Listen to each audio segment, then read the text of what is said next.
This podcast is made possible by the listener members of Nashville Public Radio. This is the Nashvillager Podcast.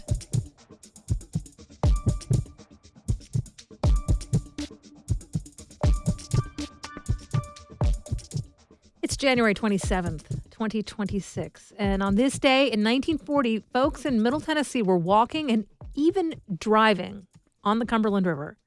That was the last time to date that the Cumberland froze solid, and there are photos of people in Carthage and something like a Model T out in the middle of the ice. Okay, well, maybe not solid, but solid enough.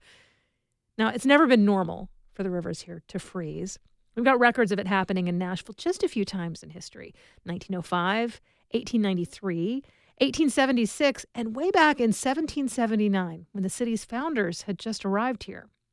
Now, that last big freeze on the river, the one in 1940, happened with temperatures not too much lower than we're expecting this week. But don't get your hopes up for ice skating from the Shelby Park boat ramp to downtown in the next few days.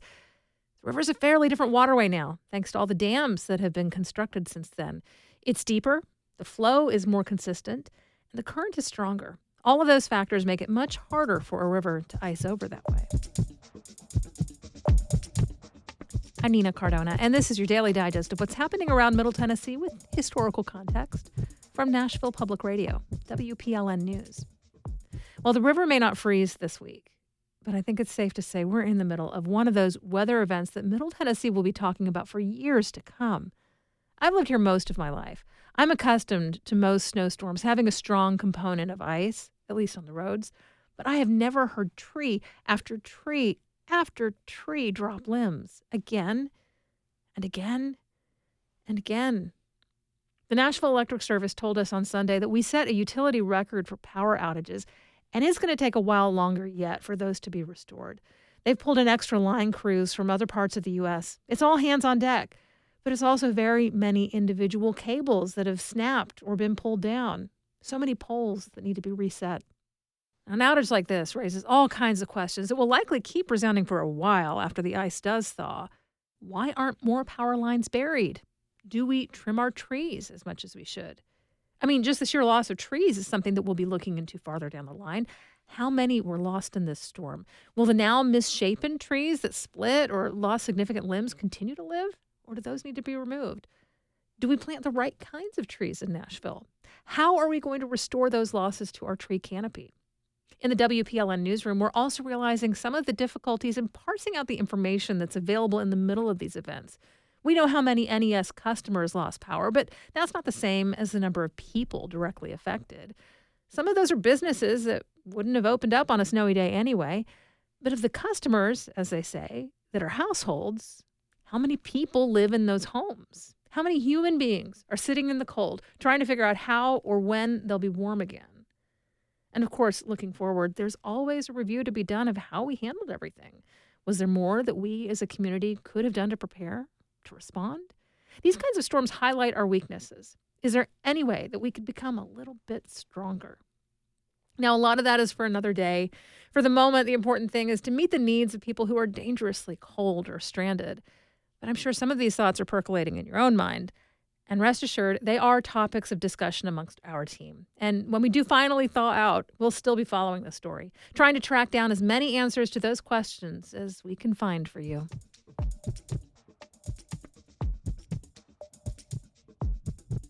In just a few minutes, a Nashville artist who wants Music City to embrace its R&B past and present. That's coming up after the newscast.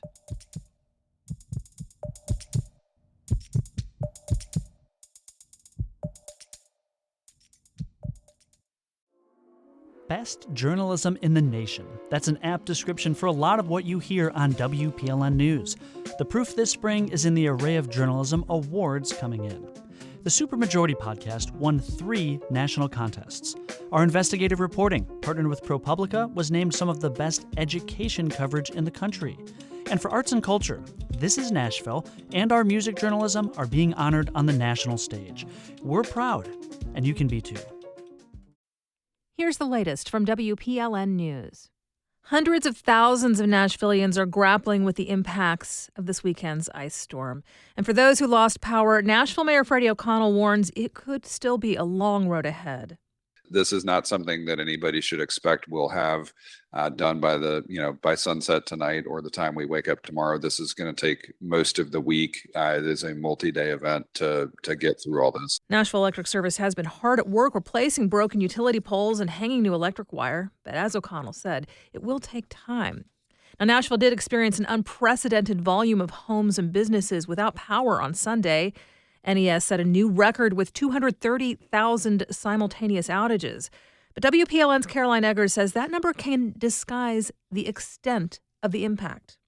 Half of Nashville lost power. It started Saturday with powdery snow.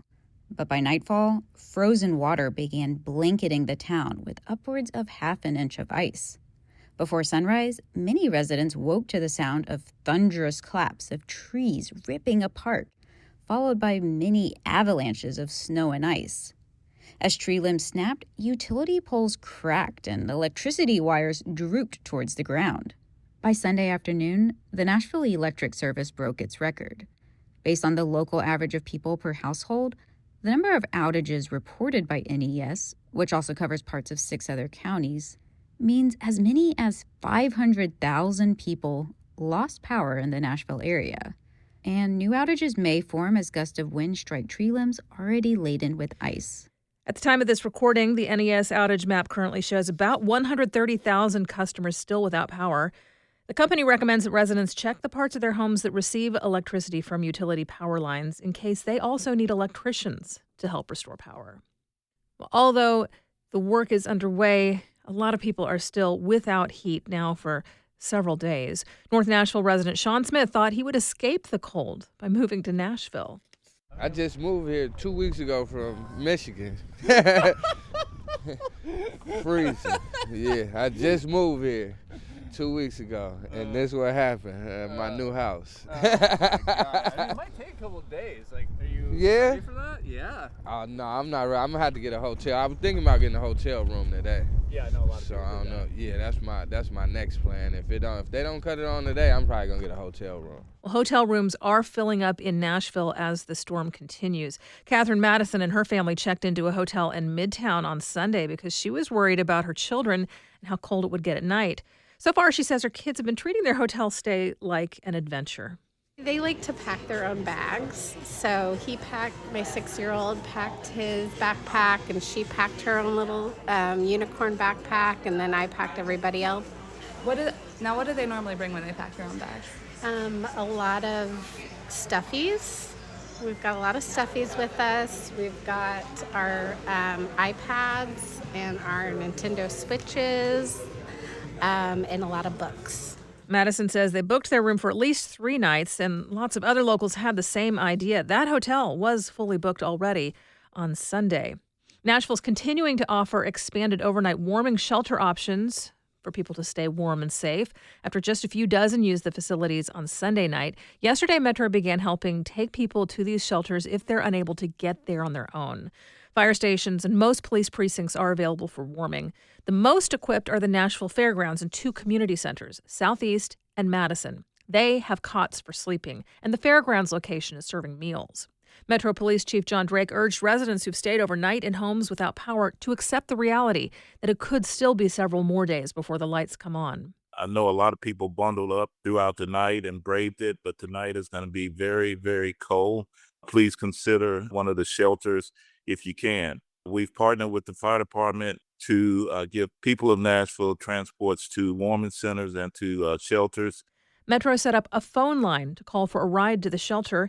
If you or a loved one need transportation to an overnight shelter, you can call 615-401-1712. Be prepared to share your name, location, the number of people needing transportation, whether anyone has special needs, mobility concerns, or pets. Statewide, there are more than 100 warming centers open with varying local hours and availability. The number of weather-related deaths is rising. The Tennessee Emergency Management Agency now confirms 2 deaths in Davidson County, in addition to the 3 previously reported in East and West Tennessee. Now, for those who are concerned about loved ones they can't reach, the state is stepping in to help local agencies handle those calls. The TBI's hotline, which is normally dedicated to taking tips on criminal investigations, is shifting focus. This week, it is dedicated to handling requests for welfare checks from all communities except Nashville. If you are in any other community and need to report a concern, call 1-800-TBI-FIND. In Davidson County, welfare check requests should still be made through Hub Nashville, which you can reach at hub.nashville.gov or by calling 311. Well, while recovery efforts have been slowed by ice, downed trees, and damaged utility poles, there has been progress. Power has been restored for more than 90,000 people. Melissa Aaron in South Nashville is one of them. We were really happy. I mean, we have a 1.5-year-old, so our instinct was just like, awesome, we're going to be able to be in our comfort, our home. I wasn't really, eager to load up the car, drive through ice. I'm from the Northeast originally, so I'm used to snow, but black ice is no joke anywhere. So yeah, we were just really grateful and fortunate to let our neighbors know, text friends to let them know they could come over if they needed a warm place. Nashville Electric Service has deployed about 300 line workers across its service area for repairs. Even with thousands still without electricity, the extreme cold is creating a high demand from area utilities. While the Tennessee Valley Authority reports that their system remains stable, state officials are encouraging everyone who does have power to conserve as much as possible by staying indoors and keeping thermostats below 68 degrees. If you are past the point of getting power and just thinking about heat, you're probably looking around at some downed limbs and other damage because of this storm. TEMA says residents should think about gathering information regarding certain home damage that they will need to send to insurance companies. People are advised to take pictures of storm damage as soon as they're able. The Emergency Management Agency has also tapped a nonprofit called Crisis Cleanup with the task of helping people clear out storm debris, including cutting and removing fallen trees. The number to call to ask for their help is 1-844-965-1386. The group may not be able to fill every request for assistance. And if you're thinking about the roads, the Tennessee Department of Transportation has cleared more than 1,300 downed trees from state roadways since this winter weather event began. And some crews from East Tennessee have been reassigned to the Mid-State to help respond to the icy conditions here. But the agency is still urging people to avoid driving if possible, as a cycle of moderate thawing followed by refreezing continues to make for treacherous conditions.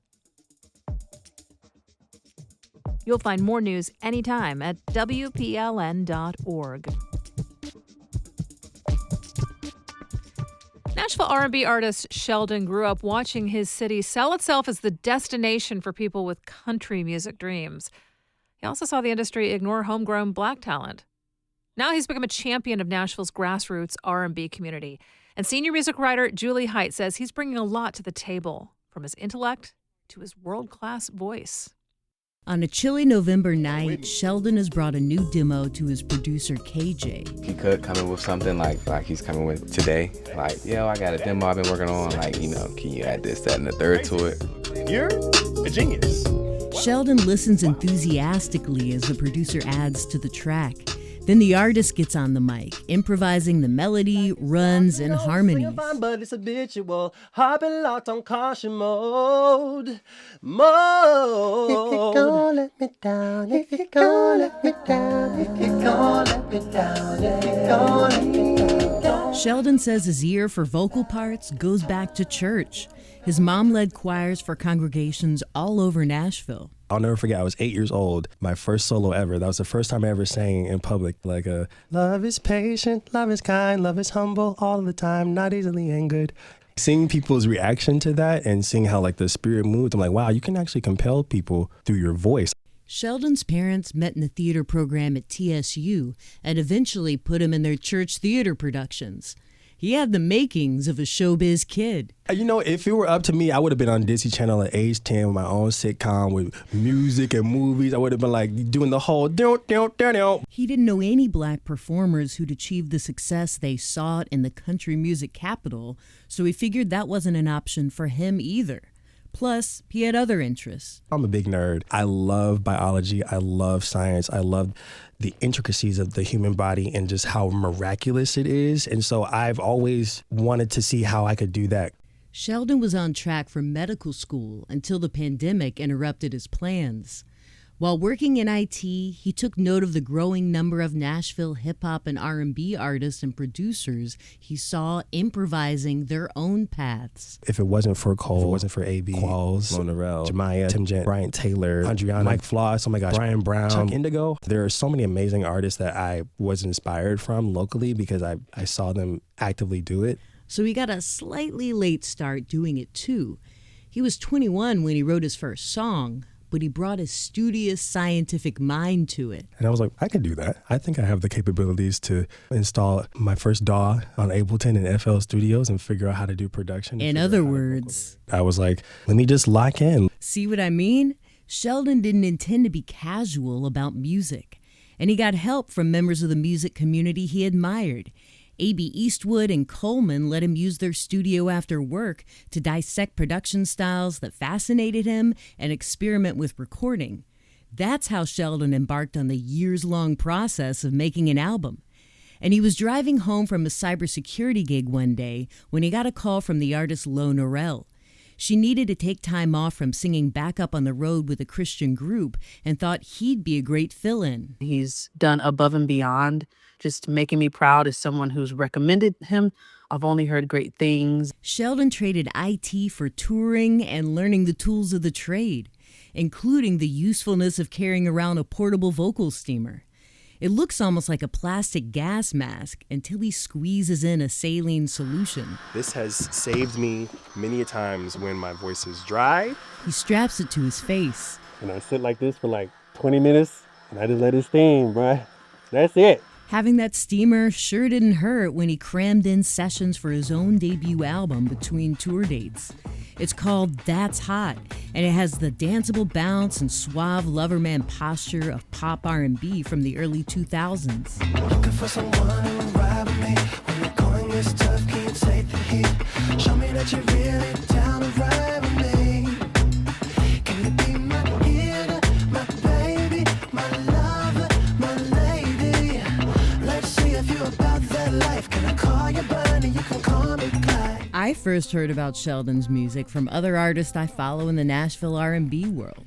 He champions them and books R&B nights around town to showcase their voices, and he doesn't take their validation for granted. It's different when people on the outside respect you, but when somebody who is doing this with you respects you, who is also doing excellent work, that means everything to me, because that means I'm on the right trajectory. Shelldhn spent his whole life here, and his sense of musical lineage goes all the way back to the Fisk Jubilee Singers and the R&B powerhouses of Jefferson Street. Let's bring it back to the actual core, which is black and brown bodies who help build this city and help shape the city just as much as our non-brown and black counterparts did. I'm just really grateful to be specifically a black artist from Nashville making R&B. For Nashville Public Radio, I'm Julie Height. The way you move, Shawty's about to get loose. Yeah, gonna party all night. Zoom, zoom, zoom, the red light. Go, go, go, Shawty. Thanks for listening to the Nash Villager podcast. We take this look at Nashville news every weekday. If you like it, go ahead and subscribe on your favorite podcasting app and tell a friend or give us a mention on your socials. It really helps get the word out.